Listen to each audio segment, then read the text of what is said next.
So, good evening, guys. Good evening to you. Yeah,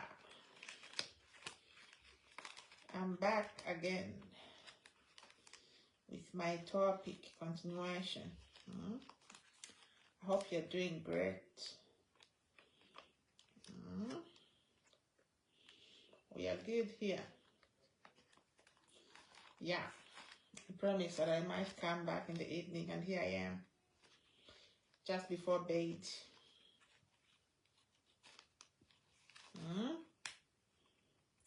So, Machoma Bunch, how is everyone doing? How has been your Thursday? Have you had a good day? If you didn't have a good day, we hope tomorrow will be a better day for you. So, yeah, I'll read the comments later, I think, before I end the video. So, yeah, here I am with my topic. It might be a boring topic for some of you, but for others, it's beneficial. Yeah. So, I'm here to talk about the same thing, what I've been talking about relocations to non-English speaking countries. Yeah. So I've been on tip number 1, number 2, they're there. The live videos are right on my wall. So I want to be done with this topic so I can think about something else to talk about. Yeah.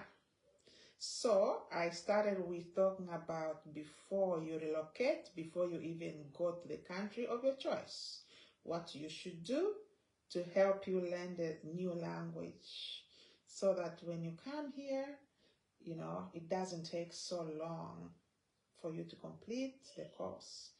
Why? Because you've left the life in your country and you need to get integrated into society, and you need to start work, and you cannot start work if you do not speak the native language.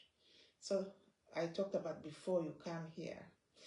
Just as a reminder, I talked about how you should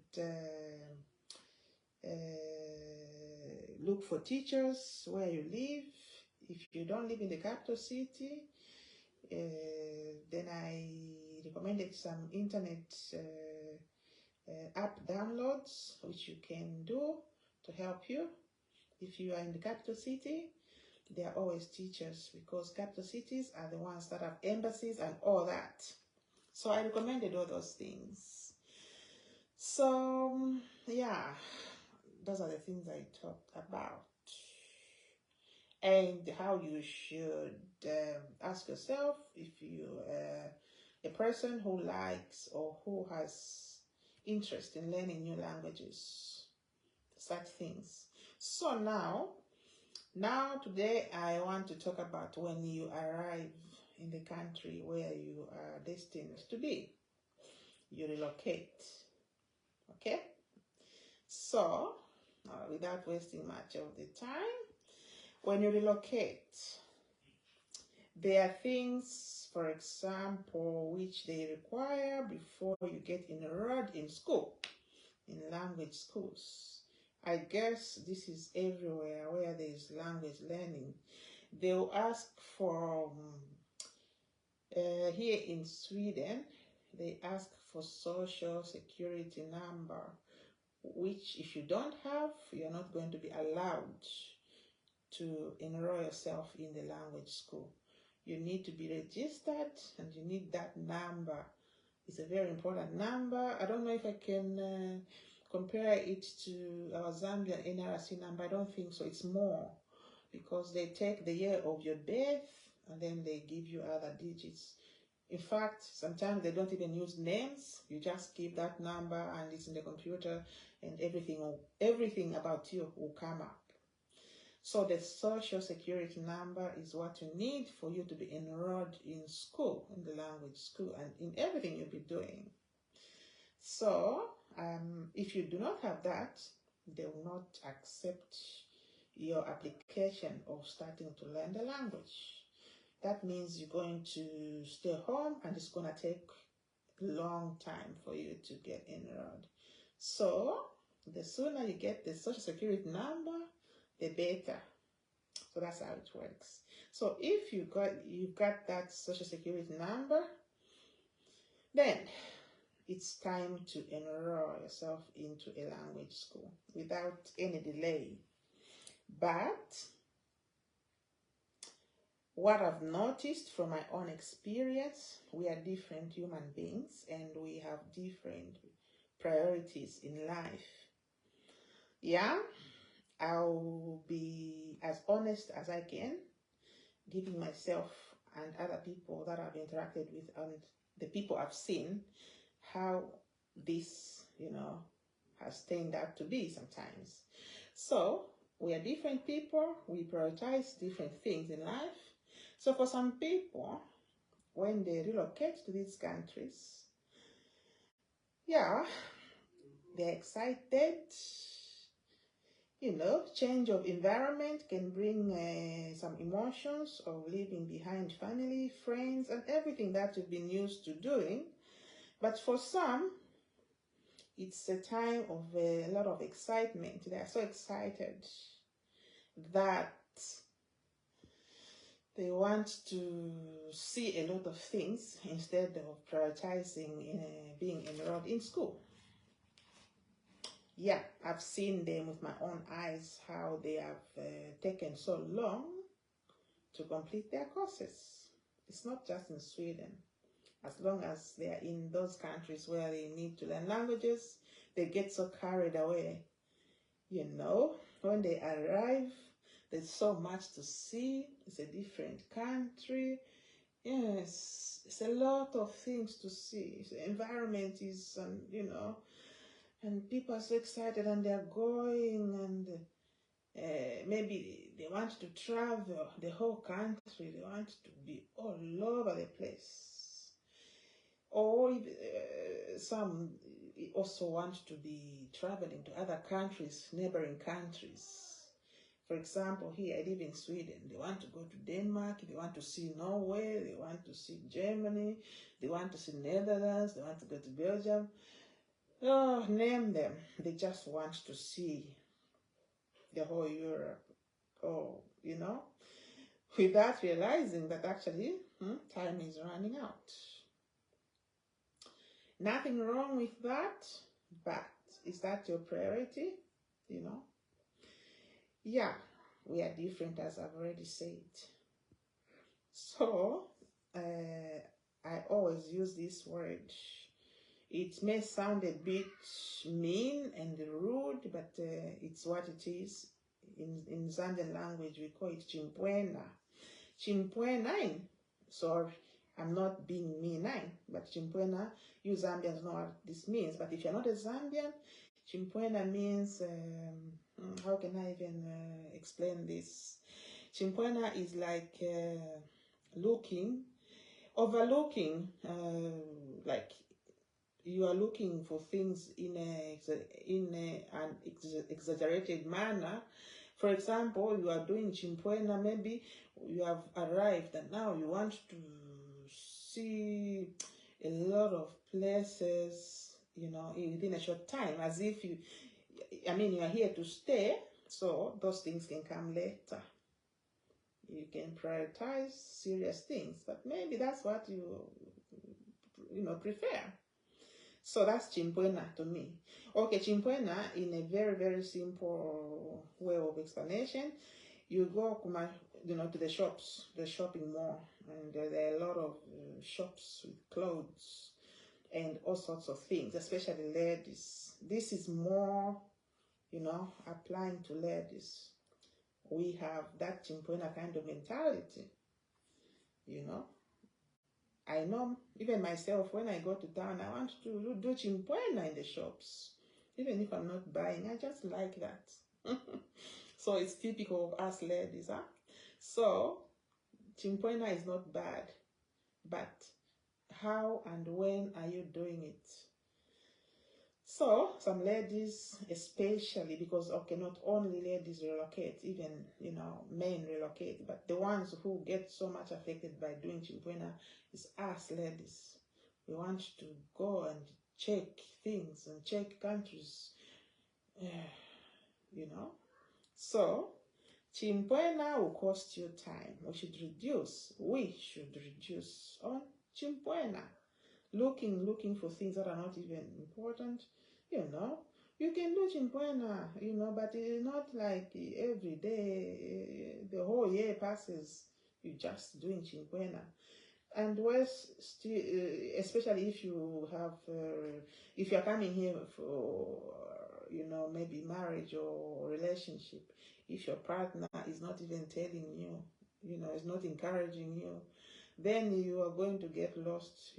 You should know, since you are the one who's relocating and you know what you've left behind, you should be serious. You don't even need to be reminded by anyone that you need to get into school, you know, and do serious things.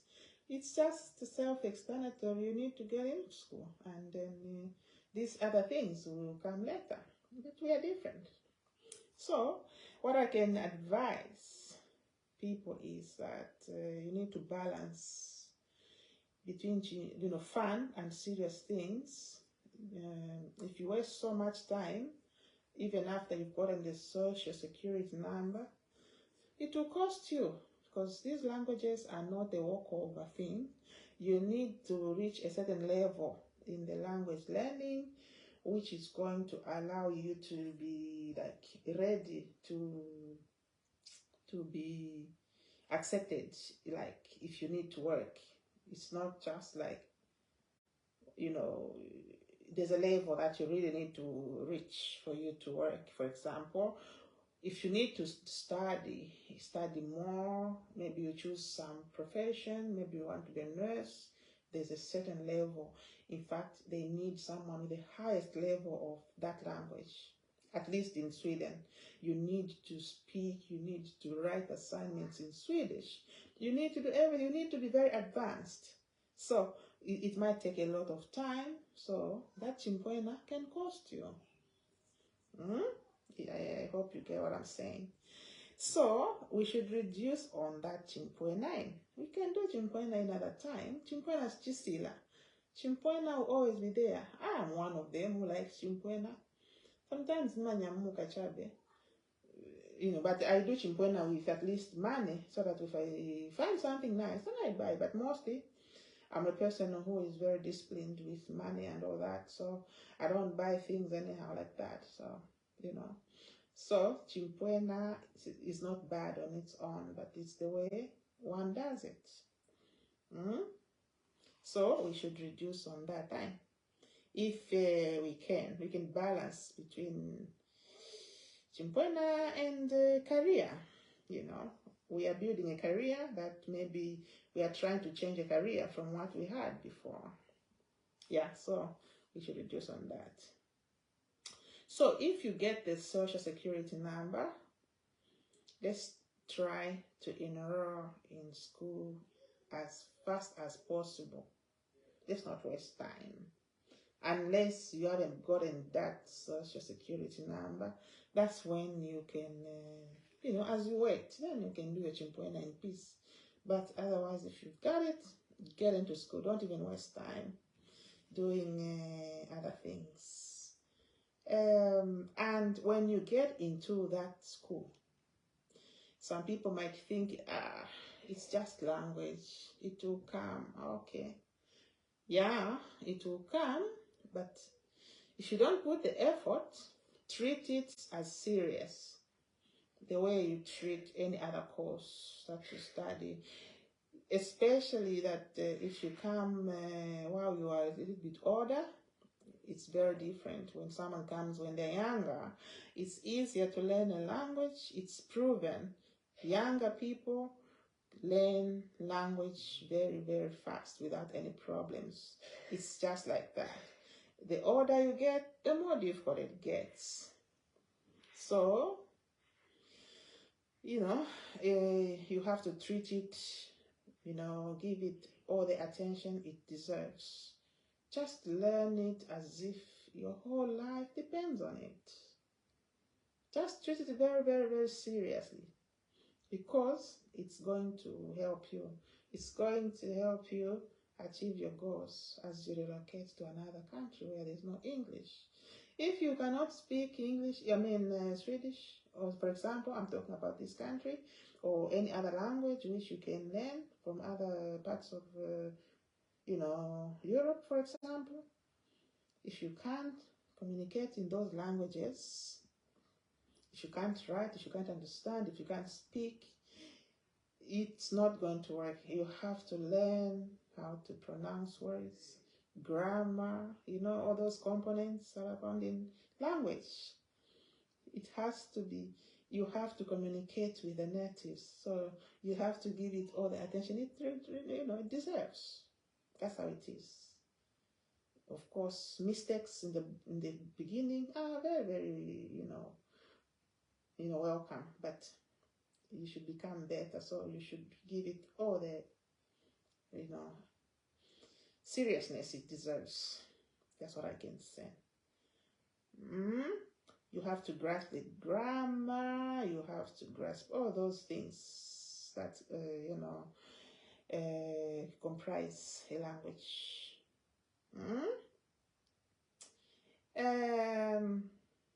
If you don't learn these languages, you will feel isolated. Like no one will even talk to you, kind of. Not that they are bad, but people respect their languages, and you are not going to do even these simple jobs. In fact, all the instructions are going to be written in the language where you are reading. How are you going to read the language that you don't understand?